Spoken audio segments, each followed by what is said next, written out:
ఒక మనిషి యొక్క ప్రవర్తన అతని జీవితం యొక్క అర్థమే మార్చివేస్తుంది. కనుక మనం ఏ వ్యాపారం చేసినా, ఏ రంగంలో ఉన్నా కూడా మనము ఆదర్శవంతమైన జీవితాన్ని కొనసాగించాలి. అదే యేసు దేవుడు కోరుకుంటున్నాడు. నా బిడ్డలు తమ కష్టార్జితం చేత సుఖపడితే అది ధన్యత అని ప్రసంగి గ్రంథకర్త రాయించి ఉంచినాడు. అటువలే ప్రియమైన దేవుని బిడ్డలారా, దేని విషయమై తొట్టిల్లకుండా దేవుని సన్నిధిని ఆశ్రయిద్దాం, యెహోవాను వెతుకుదాం, ఆయన పరిశుద్ధ నామాన్ని ఘనపరుద్దాం.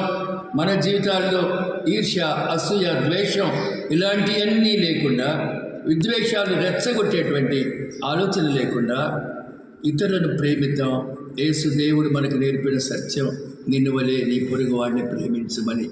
Love thy neighbour as thyself. దేవుడి పరిశుద్ధ వాక్యం దీవించును గాక. God bless you.